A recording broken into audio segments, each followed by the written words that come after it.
एक बार एक राजा हर महीने अपने राज्य के सभी बच्चों के लिए बड़े भोज का आयोजन करता था। भोज में 56 प्रकार के व्यंजन बनाए जाते और हर बच्चे को 5 स्वर्ण मुद्राएं भी दी जाती थीं। भोज की घोषणा पहले से पूरे राज्य में करवाई जाती, जिससे लोग राजा की खूब तारीफ करते। यह सब सुनकर राजा को अपने काम पर घमंड हो गया था।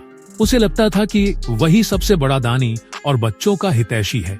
एक दिन भोज के दौरान एक वृद्ध व्यक्ति खिलौने लेकर आया। बच्चों ने भोज छोड़कर खिलौनों की ओर दौड़ लगाई और अपने माता पिता से खिलौने दिलाने की जिद करने लगे। यह देखकर राजा को बहुत क्रोध आया।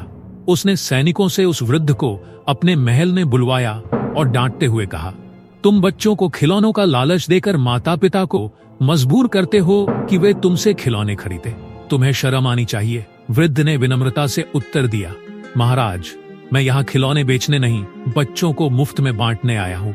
किसी ने मुझसे कहा था कि बच्चों में ईश्वर का वास होता है, इसलिए मैं हर महीने आता हूँ और यह कार्य करके अपनी भक्ति पूरी करता हूँ।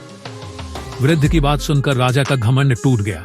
उसे समझ आया कि सच्ची भक्ति दिखावे में नहीं, बल्कि निस्वार्थ सेवा और खुशियां बांटने में है।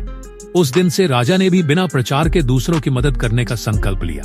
यह कहानी हमें सिखाती है कि ईश्वर को प्रसन्न करने का मार्ग दिखावे से नहीं, बल्कि सेवा, विनम्रता और दया से होकर जाता है। हमें अपने अच्छे कार्यों का प्रचार करने के बजाय चुपचाप अपना काम करते रहना चाहिए।